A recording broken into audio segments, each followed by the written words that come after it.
Now at 9, the latest on the search for escaped inmates from Ottawa County. With just 5 weeks to go until midterm elections, Americans say the economy is the issue that is top of mind. I'm Mike Emanuel in Washington with more on what a new poll says coming up. The 4 states' most watched news starts now. Thank you for joining us tonight. I'm Jordan Abbey. Authorities in Ottawa County, Oklahoma, searching for 3 escaped inmates who the sheriff's office are considering armed and dangerous. According to the sheriff, 4 inmates were on a work detail at jail when they ran eastbound around 2:45 this afternoon. 1 inmate was caught shortly thereafter. 3 still remain at large. Those inmates are Daniel Zajaczek, Tyler Tavis, and Buck Martindale. Again, authorities say all 3 should be considered armed and dangerous. And obviously here, if you have any information about their location, you're being asked to call 911. In a separate incident, authorities in Ottawa County arrested 1 person following a shooting this afternoon. Officers were called to a location at County Roads 680 and 475 to assist Ottawa County deputies. No information has been released about any injuries or fatalities from this shooting. That's as of yet, anyway. Authorities say it's not related to the escaped inmates. Well, a Southwest Missouri man is dead after a crash in Neosho. Authorities say just past 7 this morning, they responded to a crash at HH and US 60. They say a tractor trailer was traveling east when it T-boned a pickup truck going into the intersection. They pronounced 77-year-old Everett Harrison of Granby dead at the scene. The passenger of the pickup has serious injuries. The driver of the tractor trailer, however, was not injured. All right, meteorologist Doug Haiti joining us now. First look at the forecast. Another good day, really.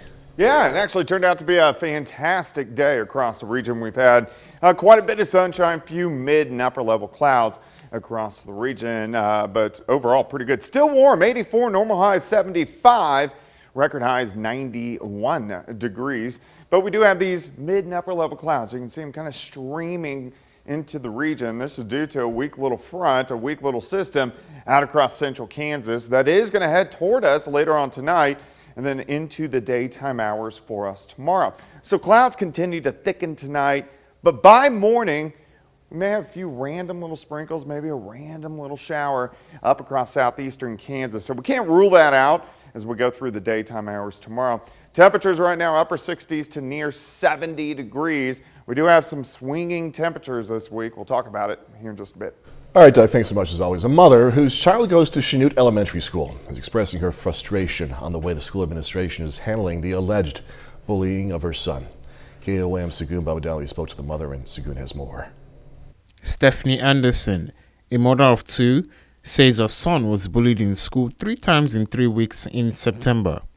The bullies allegedly assaulted him and kicked him in the groin. Again, on September 23rd, a different boy told this girl to go and kick my son in the balls, and she did. And then on the 27th of September, this boy in his music class squeezed his balls so hard that it made him urinate blood. Anderson says she has reported every incident to the school administration in detail. And the vice principal, I guess, wasn't supposed to tell me, but he did say that one received 2 days of ISS, another one was suspended, and the parents came and picked him up. But then later, talking to the superintendent, he was appalled that I knew what was happening to the children and didn't have any concern for my child. Anderson asked the school leaders to discuss bullying with the students. As a parent, I am very upset, very frustrated and disappointed in the school system that they are not doing a better job to protect our children. One of my main concerns, since the school wants him to come back and they're not making any changes to protect my son, is I don't trust that they will. Anderson tells me she spoke to a parent of one of the alleged bullies. She was not aware of the situation, so she spoke to her son and then came back to me and said, I was not aware of it. He is being punished. I apologize for my son's behaviors, and I assure you it will not happen again. I reached out to the superintendent of Chanute Schools, and he said he is not allowed to disclose private information about students. In Chanute, Shagun Mamdele, KOM News. Anderson says she's thinking and considering about pressing charges against the alleged bullies. The Joplin Fire Department conducted a routine training today. The training consisted of 12 firefighters who ran different search and rescue drills, ventilation, and access training, as we're seeing right there. Training Chief Cannon says training builds confidence. The big objective was to exercise our rescue group skills. Secondary to that, guys are working on ventilation, ventilating the roof, creating a secondary door from a window, self-rescue, things like that. The department holds a routine training once a month. People over in Miami, Oklahoma showed their appreciation to area first responders today with a lunch. The lunch is part of First Responders Appreciation Day. It took place in Sacred Heart Catholic Church's parking lots. On the menu is hot dogs, chips, soda, and water. You know, it's simple as saying a thank you or you know, just waving at us or, you know, something like that. We hold that very dear to our hearts. The lunch went from 11 in the morning to 1 p.m. Women can have a little bit more control when getting their mammogram done at the Freeman Health Center in Joplin. In celebration of Breast Cancer Awareness Month, KOAM's Yana Hatala talked with a mammography technologist and breast cancer survivor about this new system. Starting at the age of 40, women should start getting mammograms. However, for some, they can be an unpleasant experience. Number one reason patients don't come get mammograms is because they're afraid it's going to hurt or that the tech won't listen to what they're saying or their concerns. According to Kelly, women may hear from others about the bad experiences or have those themselves. This may result to women not getting the needed yearly mammograms done. She initially told me that she was really nervous about her exam because the last time she came for a mammogram at a facility, they were really rough on her and it hurt her a lot. The new mammogram called Pristina is a 3D system. The system includes a Duetta remote that lets a woman getting the examination push the button to adjust the compression. They can choose how hard they compress themselves, so when it hurts they can stop and they don't have to worry about the tech not listening to them. It gives them a little bit more control over their own exam. A Joplin resident found a lump in her right breast in March, which turned out to be breast cancer. She had had negative mammograms before, but they were done a couple years earlier. We all get a little lazy in taking care of ourselves sometimes. I just didn't really feel like I needed one. If we could have found it, you know, a year before I actually felt it, then maybe we could have done something less invasive or had a different choice on what to do. Kelly says 1 in 8 women will get breast cancer. Cook encourages women to get checked yearly so possible cancer can be caught as early as possible. It would be much easier to have a little bit of pain for a test than it would be to have a bilateral mastectomy and go through all of the surgeries and treatments and all of that. In Joplin, Yana Haudala, KOAM News. Now, during the month of October, Freeman Health System gives away free little goodies for every patient that comes in as a thank you for coming in and taking care of yourself. The health system also has a free mammogram day coming up. Well, Americans rate the economy as their top issue ahead of those November elections that are coming up. Democrats and Republicans, though, have very different midterm strategies as they fight for control of Congress. Fox News Chief Washington correspondent Mike Emanuel has the latest. In just 5 short weeks, the makeup of Congress will change. It's up to voters to choose, but predictions are out there.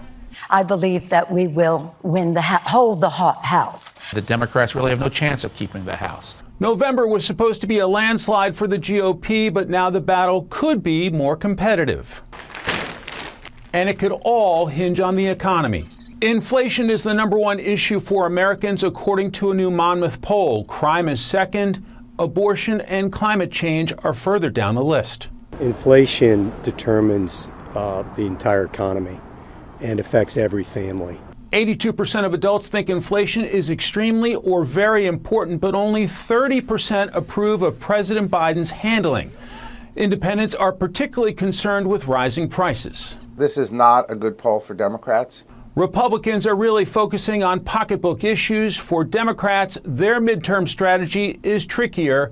Their base prioritizes a broad set of issues, and some Democrats are really betting on abortion. President Biden held a meeting Tuesday to mark 100 days since the Supreme Court overturned Roe v. Wade. Congress should codify the protections of Roe and do it once and for all. 56% of Americans say abortion is extremely or very important, according to that same Monmouth poll. In Washington, Mike Emanuel, Fox News. KOM News at 9 on Fox 14 takes this time to honor another four-state hero. Elvis Reeder served in the U.S. Marines from 1953 to 54. Native of Bronson, Kansas, Reeder was stationed over in Korea. We are proud to thank and salute Corporal Elvis Reeder. He's tonight's four-state hero. Doug Katie's next with a complete look at the forecast. A bit later, Webb City and Joplin meeting this afternoon to wrap up the COC softball schedule. Highlights we're going to have in sports.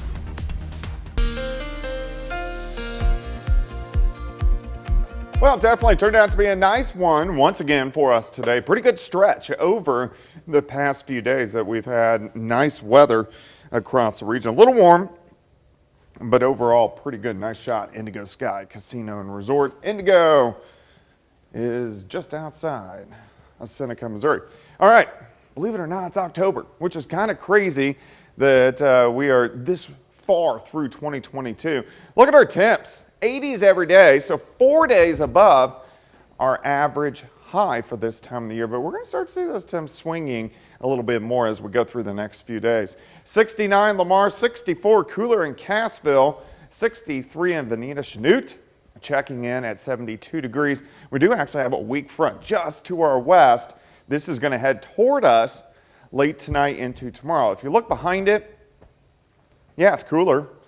It's not cold. So it's just going to drop our temperatures off a little bit as we go through the next few days. Currently, though, we are sitting at 71. Southerly winds are light. Humidity is at 38%. You can see those mid and upper level clouds kind of streaming through over the past couple hours. Now, with it, we got some showers out across central Kansas. Not a lot of moisture to really work with, but we are going to get the clouds. May get a random shower, may get a random sprinkle, but that's really about it as this storm system kind of presses through over the next 24 hours or so. In fact, let's go through time. We're going to stop at 6 a.m. A lot of clouds. Again, maybe a random shower, random sprinkle. Better shot for that to occur. On the Kansas side, most of you are going to stay dry. As we work to the noon hour, upper 70s. Again, still a lot of clouds. A little bit more sunshine as we get into the afternoon. It's still going to be warm. Here's your day planner. 56 to start, 77 by noon. 84 by 5 p.m. Southerly winds 5 to 10, switching to the northwest as this front kind of drops through as we go into tomorrow evening. So a little bit cooler by Thursday morning. We're going to be sitting mainly into lower 50s. As we get into Thursday afternoon, a little cooler but still warm, about 82 in Anderson, 81 in Parsons, 79 in Yates Center, about 82 in Fort Scott. But late Thursday into Friday morning, a stronger front sinks in, and this is going to bring in more cooler air as we go toward the weekend. So Friday, look at our highs, only into lower 70s. As we go into Saturday, highs only into lower 70s once again. Now by Sunday, weak little wave, so this could give us a few showers. Another weak little wave on Monday, a few showers, but our best shot for rain will occur on Tuesday as we get a stronger cold front into the region. 85 tomorrow, 82 on Thursday, high of only 70 on Friday. So high school football weather looks pretty good. The weekend looks great, sitting into lower 70s. Those rain chances increasing by the middle of next week. We're trending more fallish. We're taking our time doing it, but we're heading in that direction. And minus that drought, which is a bad situation. Yeah, that will pick up here. I mean, not the drought picking up, but the rain will start picking up the next few weeks. All right, man, we'll see you in a little bit. Thanks so much, Doug. Power's still out for hundreds of thousands in Florida after Hurricane Ian. Crews there still trying to reach people in the hardest hit areas. Fox weather correspondent Max Gordon has more. Days after Hurricane Ian made landfall in Florida, parts of the state's Gulf Coast remain unreachable. Here in DeSoto County, north of Fort Myers, boats have been one of the only ways to get supplies to many residents who stayed behind. Rising water levels have caused significant damage to some roads and made others impassable. Some spots look kind of like a bomb went off, but definitely kind of worse than we expected. Well, obviously, we had to come through the boat, and it was pretty rough. We thought we were going to flip. In Lee County, officers are working 12-hour shifts to conduct welfare checks on devastated barrier islands. Elsewhere, the county is beginning to consolidate its shelters, with local officials hoping to clear out and reopen schools. FEMA says it'll coordinate temporary housing for those in need. Many of those sheltering are currently getting help from neighbors as they figure out what to do next. My children think they have to come get me, and I need to come up there, but we will get by. We will make it. Meanwhile, utility crews are racing to restore power to the majority of customers by Friday. Florida's largest power utility says investments made over the past decade have helped improve the state's electrical infrastructure. What you don't do is you're not driving down major thoroughfares and seeing 2 miles of every pole knocked down. Officials estimate it could take several weeks to restore power in some of the hardest hit communities. In Arcadia, Florida, Max Gordon, Fox Weather. Coming up, going to hear about student mental health days and why more parents say more schools should accept those days. More and more states are allowing students to take mental health days. Some parents in Massachusetts would like their state to offer the same, saying children's mental health needs to be taken more seriously. Fox's Brea Douglas reports. For the second year in a row, students return to class with COVID-19 as part of their routine, and not every kid has coped well. According to the CDC, emergency room visits for suspected suicide attempts increased during the pandemic. Some parents I talked to say children's mental health has to be taken seriously. Well, I think mental health is critical. It seems to be a crisis for many people, and so if parents or administrators in a school or teachers in a school suspect that students need intervention for mental health, they absolutely should have the time off without any penalty. 12 states provide mental health days for students, including Maine and Connecticut. No word yet if that will be implemented in Massachusetts too, but one mom thinks it could be beneficial for struggling students. I think children should be able to have some time off if they need to take time off for whatever might be troubling the child, whether it's trauma or something going on in the home or something like that, and they do need a mental health break. Oh, I think it's huge. If they go to school with so much anxiety and they can't even think straight or listen to the teachers, so if they stay home and just get a reboot, I think it would be great for them. All right, just in case if you were wondering, Kansas, Oklahoma, Arkansas, and Missouri do not have classified as student mental health days. Still ahead, going with the changing seasons. Don't wait, vaccinate. That's the message medical experts are sending ahead of this year's flu season. I'm David Lee Miller in New York. The details coming up. As flu season is ramping up, the CDC is urging folks across the country to vaccinate. This year, there are new drugs for people 65 and older. Fox News correspondent David Lee Miller has this story. Flu season is upon us, and health experts say it could be a tough one. After 2 years of mild cases due to the COVID-19 pandemic, there is growing concern America will be hard hit by influenza. The main indicator, a nasty flu season just ended in Australia. Australia and New Zealand have had flu seasons that essentially are to pre-pandemic levels. Now there is a renewed push for anyone 6 months and older, along with the immunocompromised, to get vaccinated.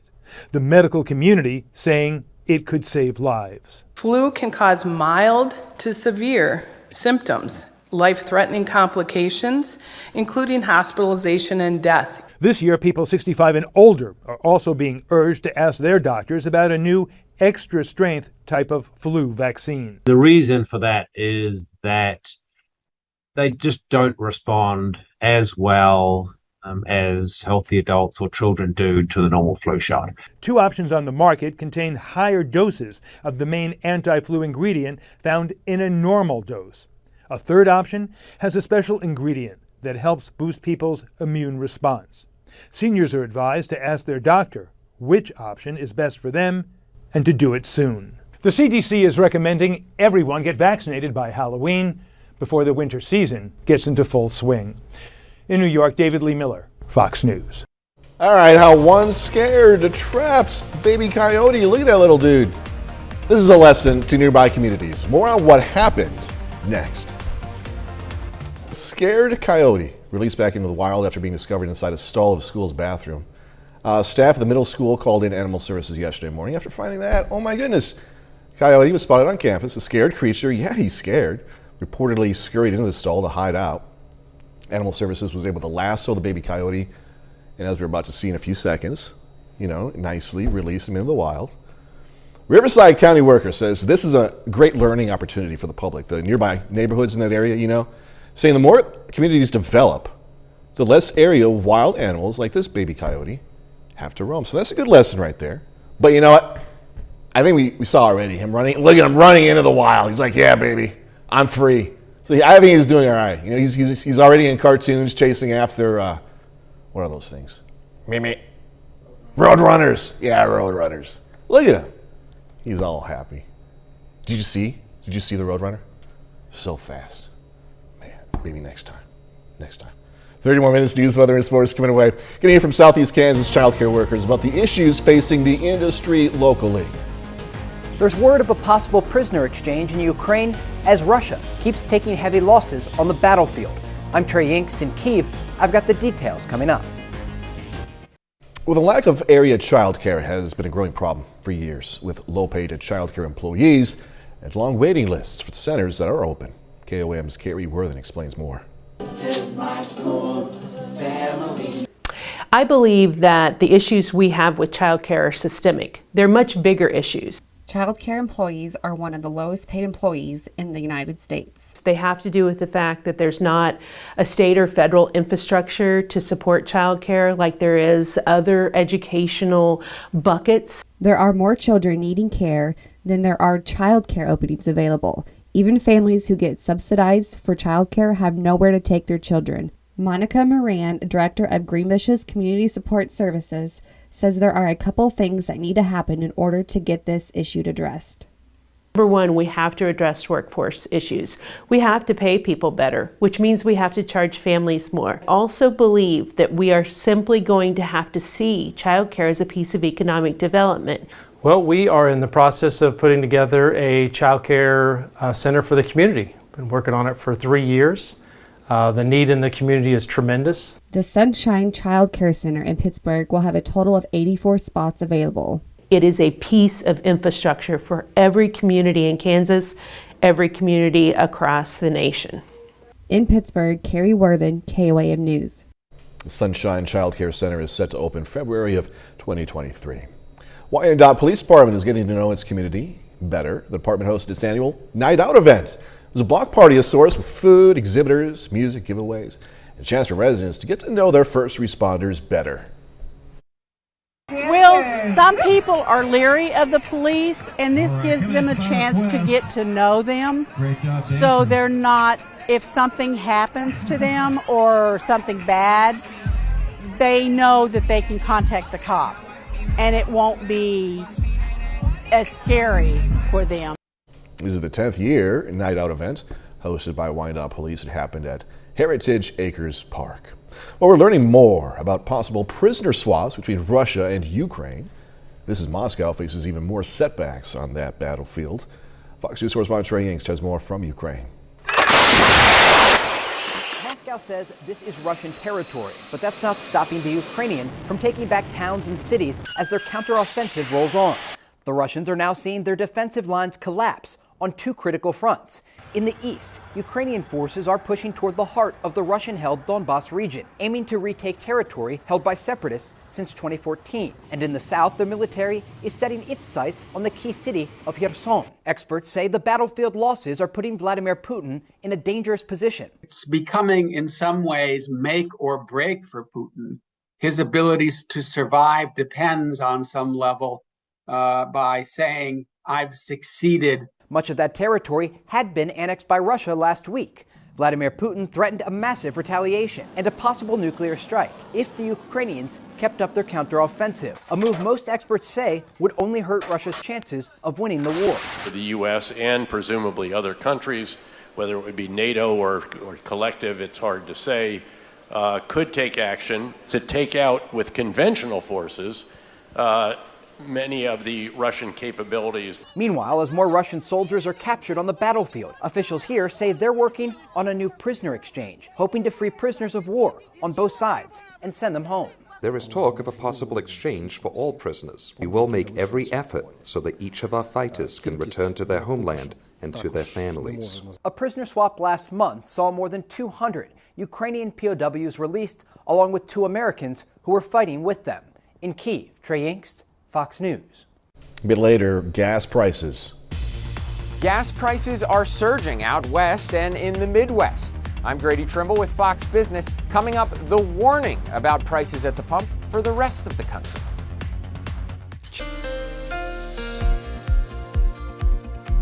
Well, of course, another nice day for us today. Temperatures, they were warm. We were into the mid-80s during the afternoon, and we're going to stay warm the next couple days, and then we'll really start to see some changes. Nice shot of indigo sky just outside Seneca, Missouri. All right, let's look at this month so far. It's October. We've been into the 80s every day. We should be topping out mid-70s, so this is kind of in that 5 to 10 degree above where we should be, but we're going to start to see some bigger temperature swings as we go through the next few days and also the next few weeks. 62 in Monette, feels good. 62 in Miami, 71 in Chanute. We have Lamar checking in at 68 degrees. Weak little front out across central Kansas, down through the panhandles of Oklahoma and Texas. Behind the front is cooler, it's just not cold. It will drop our temperatures off by a couple notches, and that will be just about it as it heads toward us over the next 24 hours. 71 right now in Joplin. Humidity is low. It's 38%. You can see these mid and upper level clouds kind of streaming through the region, and this is due to the front out across central Kansas. Now, with it, you can see some showers all the way down through the panhandles of Oklahoma and Texas. Very light, kind of falling apart as it heads toward us, but don't be surprised if late tonight into tomorrow morning we have a random shower or a few random sprinkles, but overall there's not a lot of moisture with this weak system. There's a little stronger front that will arrive here in about 48 hours that will greatly affect our temperatures. All right, let's go through time. 6 a.m., clouds, random sprinkle, starting out mid-50s. As we go through the morning hours, we should warm to about 77 in Lamar by noon, 76 Bentonville, 77 in Parsons. Again, quite a few clouds. As we get into the afternoon, mid-80s, so warm, especially for this time of the year. 56 at 7, 77 by noon, 84 by 5 p.m. Southerly winds, light 5 to 10. Those will switch to the north behind this front as it works through late in the day. As we go into tomorrow night, the clouds start to break up. And when a little bit cooler, we drop back into lower 50s by the time we head into Thursday morning.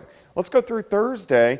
It's a cooler, but still warm. 82 Fort Scott, 82 in Grand Lake, 79 for a high in Monette. A stronger front sinks in Thursday night into Friday, and that will drop our temperatures off quite a bit more as we go into Friday. Look at that. High temps only right around 70 degrees. 85 tomorrow, 82 on Thursday, 70 on Friday, mid-40s by Friday night. The weekend looks fantastic. We do get some rain chances in here late Sunday and Monday, but a better shot on Tuesday. We're going to warm back into the 80s and then cool right back down the second half of next week. So we have, on the next 10 days, pretty good temps. I'll say it again, no complaints. That's a good temperature. Doug Heddy, thank you so much. You bet. The world of country music has lost a legend.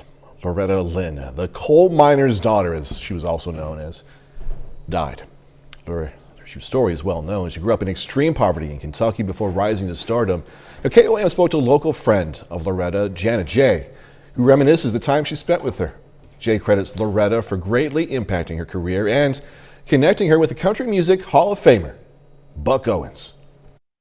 But Loretta, early on, when Buck Owens first hired me, I think she saved my career, actually. She was so sweet. I was sort of lamenting the fact I didn't know what to do about the electric blue violin that Buck wanted me to play on Hee-Haw. And I was such a purist, I thought, oh my gosh, that will ruin me entirely. But Loretta, so I was talking to Loretta about that because she had worked with Buck some and done shows with Buck. And she said, darling, you just do it Buck's way and you will be okay. Gonna be okay. The teenager Loretta married Oliver Doolittle Lynn. The couple had 6 children together during their what's being reported as tumultuous marriage that lasted close to 50 years. Loretta Lynn, 90 years old. All right, coming up sports, Neosho softball going extra innings against Carthage on senior night. Plus, Kansas City Chiefs preparing to host the Raiders on Monday Night Football. Jacob Leonard has that and more next.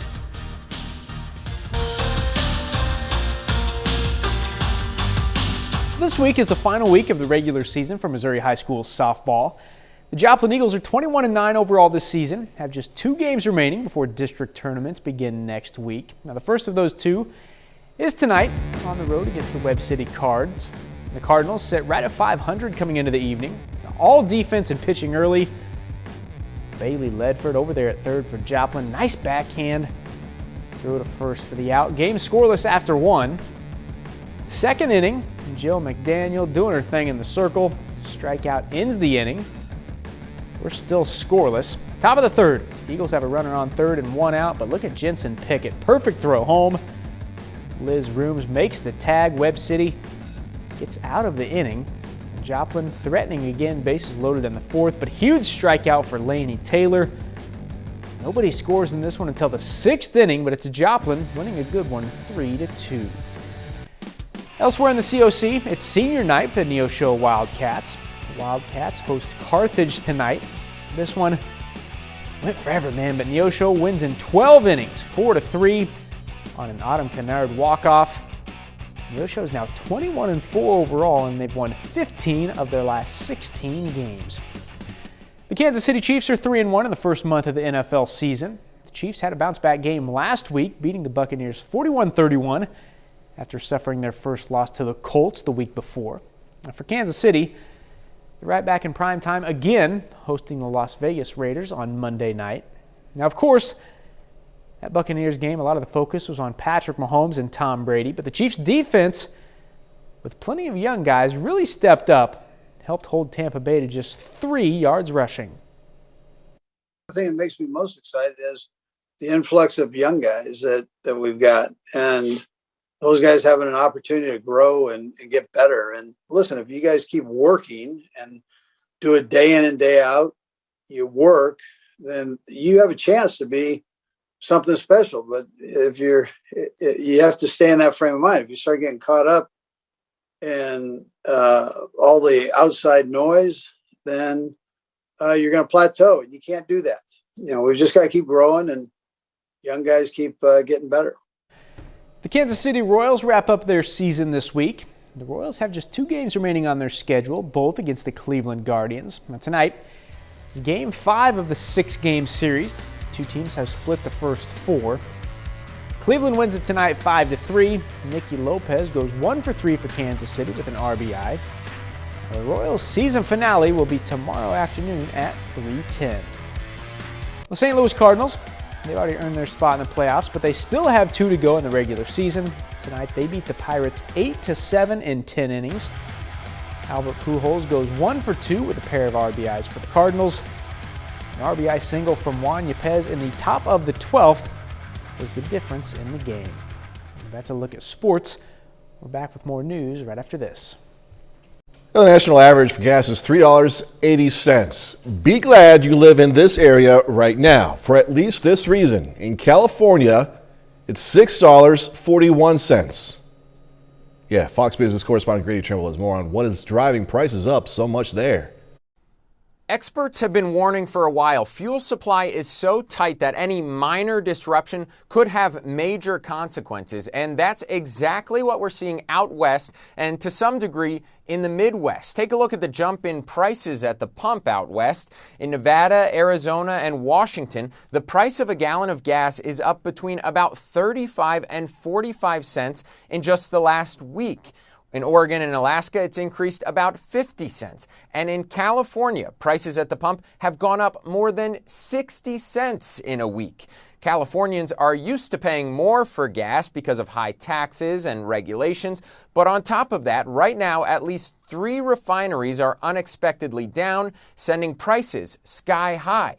Across the country, don't expect prices at the pump to fall anytime soon. Crude oil prices are rising. Gasoline and diesel prices are going up as refineries continue with their maintenance season. And unfortunately, we're not going to see much relief in gasoline prices on a national level over the next few weeks. The average in California is around 70% higher than the national average of $3.80. In fact, those prices in the Golden State are helping drive up the national average for the second week in a row. Meanwhile, the head of Saudi Aramco is warning the world should be worried because the global supply of oil is so tight, but at the same time, the OPEC Plus countries are meeting this week and they're expected to cut production, which would tighten supply even further. They want to prop up the price of oil, make it more expensive for us. In Chicago, Grady Trimble, Fox Business. Coming up, going to catch up with William Shatner, talk about what's new, some plans for the future. Legendary actor William Shatner was recently revealed as a contestant on Fox's The Masked Singer, and he adds that to a new book, TV series, and 2 documentaries he's working on. Shatner tells us about all of his exciting projects, and here's Fox's Ashley Dvorkin. Actor and author William Shatner is very busy these days on stage, screen, and beyond. William Shatner! He was revealed as the knight on the season 8 premiere of Fox's The Masked Singer. I had fun working on that with really wonderful musicians who are there to help you sing the song. My relentless curiosity. Shatner is currently hosting more of the History Channel's The Unexplained and says he learns along with the audience doing this one. I'm a pretty good cold reader. So for the first time discovering the story, and like, wow, that's incredible. 2 documentaries are on the way, one autobiographical. Legion M is the company that I joined. They're funding it by having people buy into the company. We all have deferred our salaries until you, the investor, gets paid off. The other film is from his musical repertoire. I got people to film my performance at Kennedy Center with numerous cameras, including backstage and before and after. Fan expos are a constant on the schedule. What, to this day, do you still enjoy most about doing those and about that interaction and meeting those fans? On each day that I'm at an expo, and I'm usually there for about a day, I go in front of an audience for an hour or more and talk to them like I'm talking to you. He also has a new book, Boldly Go, Reflections on a Life of Awe and Wonder. About the vibration of the universe and our vibrating, how you connect within my life where I think I solve, that kind of thing. So it's more than just science fiction. In Hollywood, Ashley Dvorkin, Fox News. Good guy right there. That's our time for tonight. Thanks so much for joining us. Going to leave tonight with video of beavers bobbing for pumpkins at a zoo in Washington. Be safe. Enjoy the rest of your night. Do this all again tomorrow. See you then.